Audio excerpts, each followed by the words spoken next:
Hey, hello everybody. So for those who do not know me, my name is Charmonique, and this video is going to be my introduction video for my IVF journey. So I am going through the IVF process, which is in vitro fertilization. For those who do not know, this is something that a lot of women have to turn to, or if maybe even choose to turn to, if they have issues having a baby naturally. So IVF basically it bypasses the tubes. So it is pretty much taking the eggs.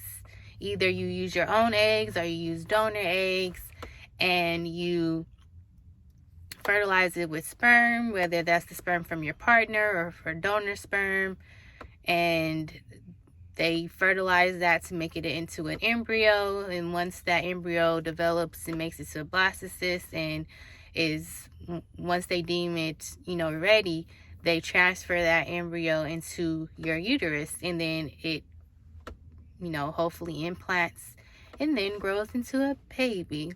So I'm going through that process. So this video would just serve as an introduction, but pretty much for me telling, everyone, people that are interested, why I chose to, do this. And yeah, pretty much my journey as a woman who has struggled with having a baby.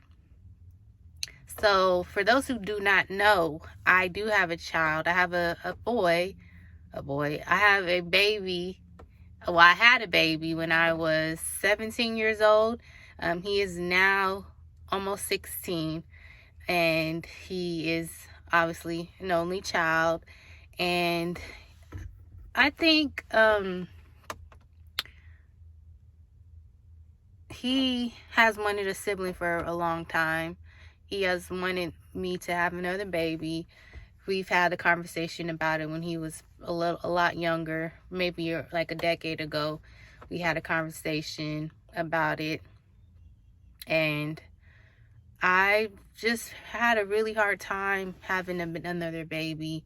I had 2 ectopic pregnancies 2 years apart. One happened in 2015 and the other happened in 2017. So it was very hard to deal with. It was very hard to just grasp the fact that, wow, I'm not gonna have another baby. Like, that was really heartbreaking to experience. And so I had to do a lot of healing to get, over it pretty much, and kind of just come to terms with maybe I won't have any more kids. So that's it's really hard to accept, especially if you're someone who wants to have more kids. I mean, some people may be okay with having one and just being done, and that's that's that. But I think that I just had to accept it. I didn't really have a choice. It was like, this keeps happening to me. It doesn't look like I'm going to have another baby, especially because I've been single.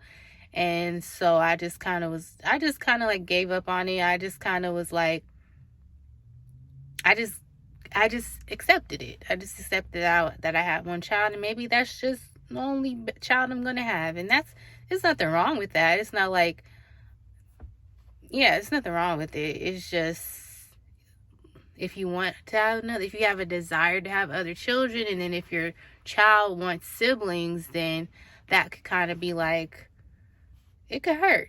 It could be hard to deal with. So, but like I said, I accepted it because I didn't really have a choice. In order for me to find happiness and heal, I just had to accept it.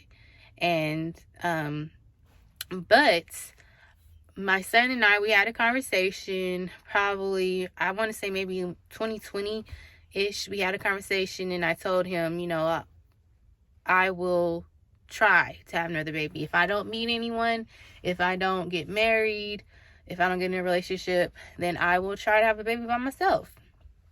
because, you know, he wants a sibling, and I want another child. So that was the conversation we had. Fast forward to a few years later, in November 2023, this is February now, so months ago. I don't know, I just was like, what am I waiting for? Because my son, he's almost 16, so him and his sibling are going to be years apart already. So it's just kind of like, what am I waiting for? Like, I'm still single. I've been single for like going on 6 years now, long time. And it's just like, am I putting that on hold because I want to meet someone and have a baby with that person, or do the whole process with that person? Am I holding it off because I feel like I'm not ready right now? Like, what am I holding it off for? So I just had to ask myself that, and I'm just like, you know, why not look into it now and see what the possibilities are? So that's what I did. I looked into it. I checked with my insurance. My insurance, they go through like a third party insurance company called Progeny, and so they have really great benefits. If you're someone looking into IVF, I definitely suggest looking into the Progeny and see if what your insurance company offers, because that was something that was kind of like another thing that I felt hesitant about. Like, it's going to be expensive. I don't know how I'm going to be able to afford it. But me just looking into it, I found out that I have Progeny, and they really, really do make a difference and do help out with the coverage and everything. So that was really, really good. So it's you definitely want to look into that. You have to find out which clinics, which fertility clinics are in network, which ones, because if it's not in network, then you're going to end up having to pay out of pocket, and you don't really want that. You want it to be as cheap as possible. Like, you don't want to like make it be way more money than what it needs to be. So like, if you could find it in network, and then you really want to go that route. But I guess in some instances, maybe there's a clinic that's just one of the best, and maybe it's out of network, and maybe you want to take that risk, completely up to you. So yeah, I just found out. I started with one. I had a consultation with one, but then I found out that they weren't in network with Progeny. They weren't, because Progeny only works with certain clinics, which I wasn't really aware of. So I had to stop going to that one, and then I had to start going to a different one, it was still in the beginning days, so it wasn't really hard to transition. So I had to just decide, okay, I'm single, so this means that I'm going to be having another child on my own. So I had to see, is that something that I'm okay with? And, it is something that I'm okay with, because I've been a single mother since my son has been born.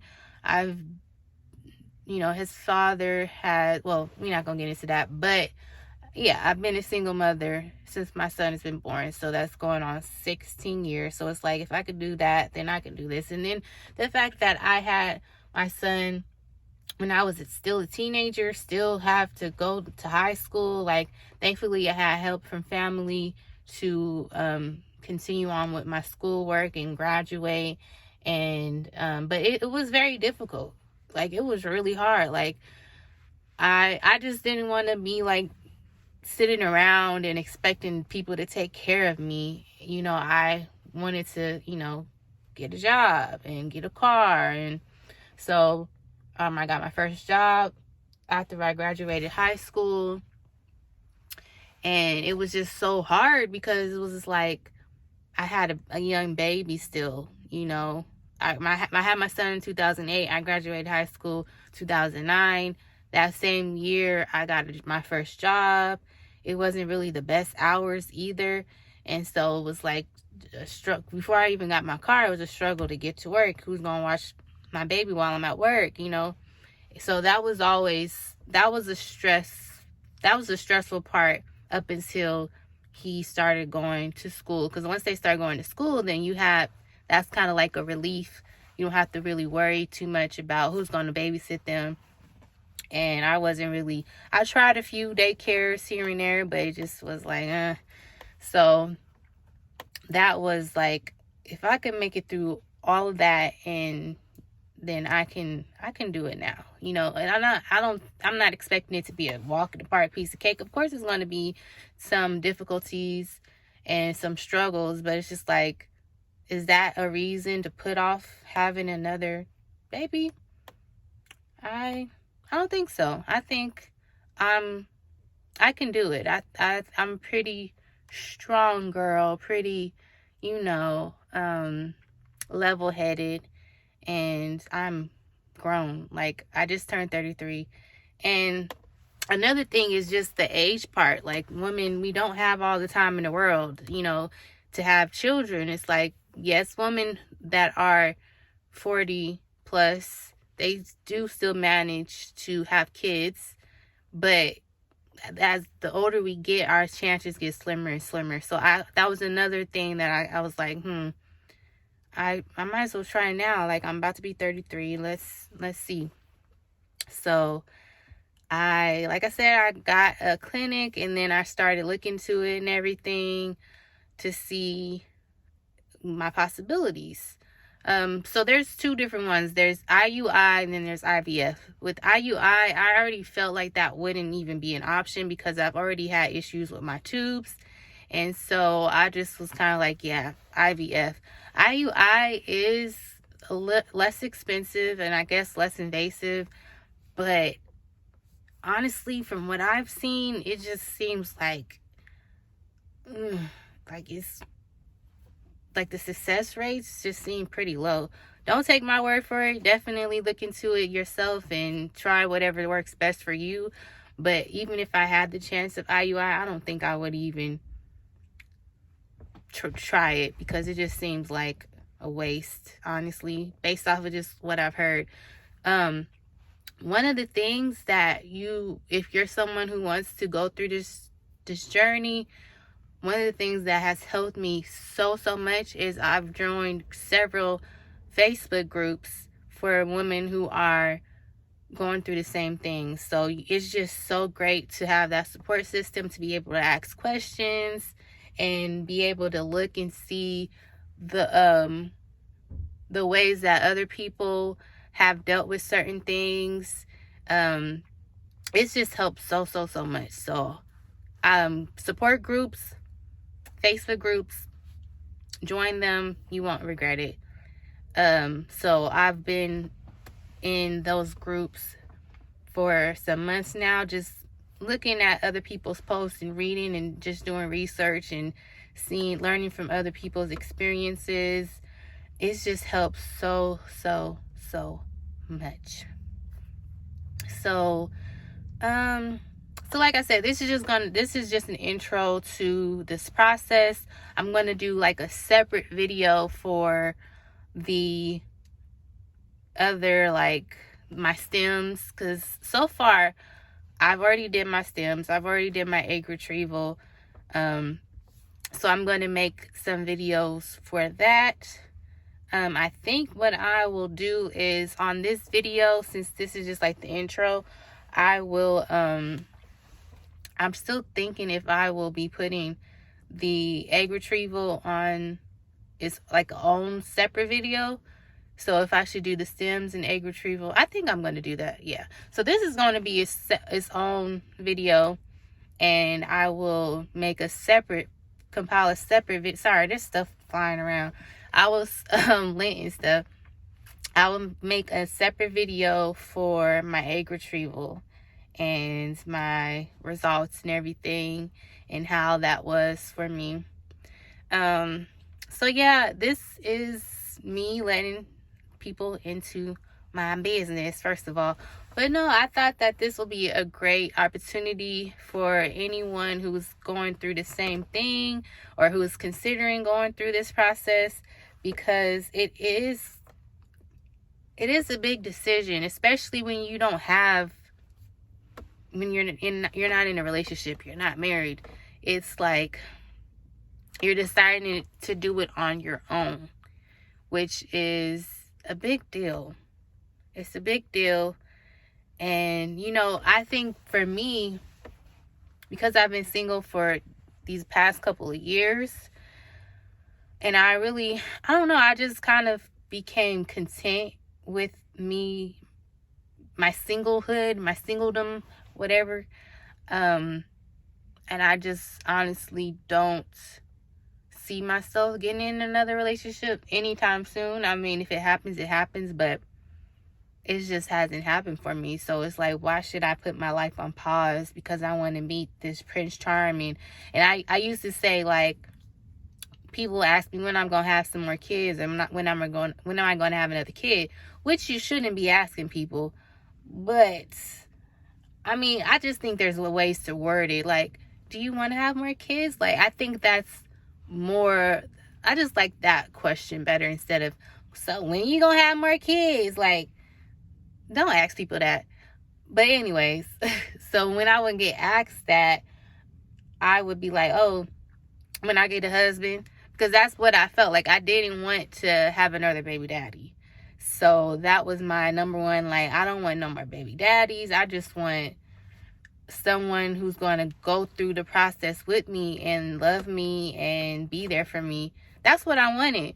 But now I'm just kind of like, it is what it is. I don't foresee that happening anytime soon, and I shouldn't have to wait for that to happen in order for me to have another baby when that's something that I really do want.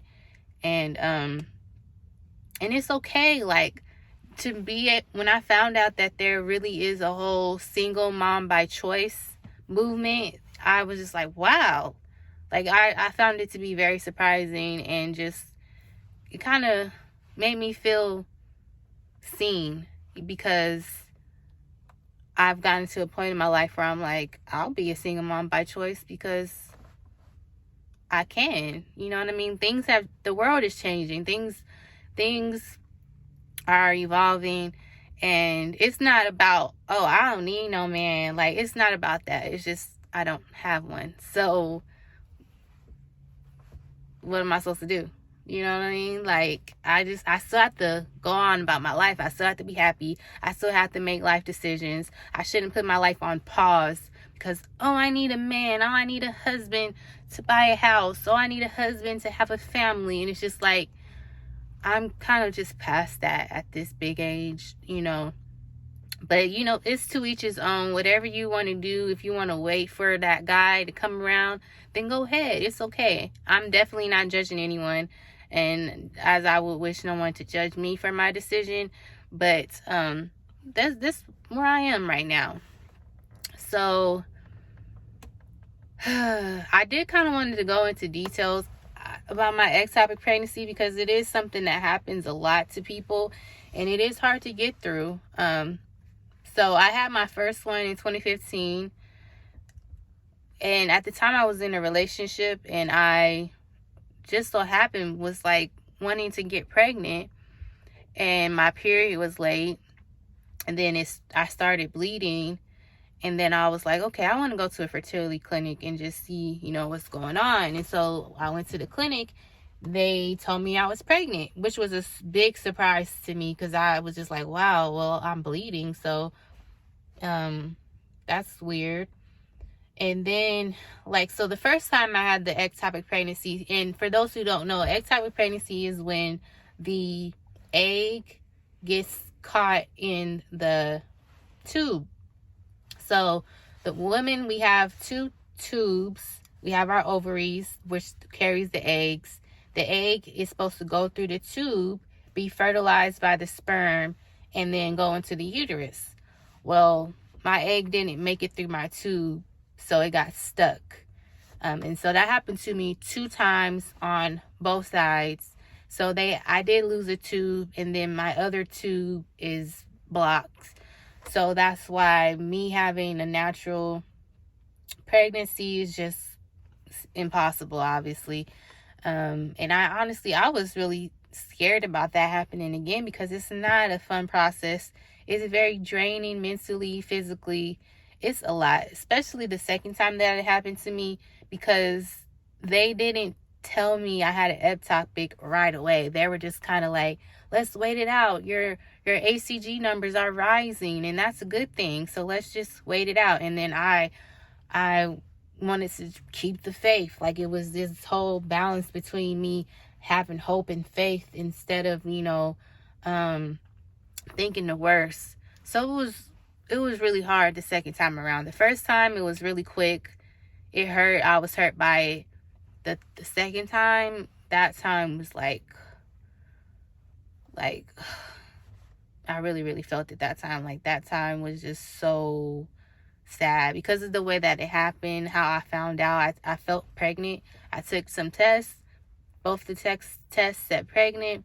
I scheduled an appointment because of my history, and they weren't able, they said I was probably about 6 weeks pregnant. They weren't able to find like anything on the ultrasound. They were telling me maybe it's still too early. I was doing blood work. They were telling me my HCG numbers is rising, like, and that's what they use to tell if you're pregnant. So if the numbers are rising and doubling, then they're like, that looks good. That's what it's supposed to do. So because my body was doing that, they weren't able to confirm that it was an ectopic pregnancy. So I just had to wait it out until one day I felt pain and I went to the hospital and I had to have surgery. So that's my experience. It was really, really traumatizing and very, very hard to go through. But, I healed from it. And like I said, I just kind of gave up on having a baby because I just thought it wasn't possible. But with IVF, it makes it possible. It's another option. Like, there's options out there. You're gonna see like how my journey has been going for the past few months. And I'm looking forward to sharing it with you all. Please, if you have any questions or if there's something that I didn't cover, you can, reach out to me and ask me. I'm trying to be as open as possible.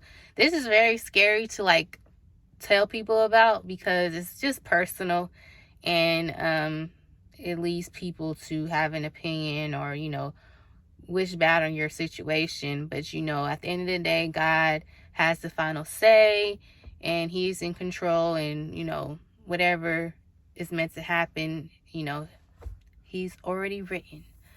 So yeah, I think that's a good intro video for now. I don't really know what else to say, and I'm not trying to be rambling on. But yeah, so expect my next videos where you will see my process from I'll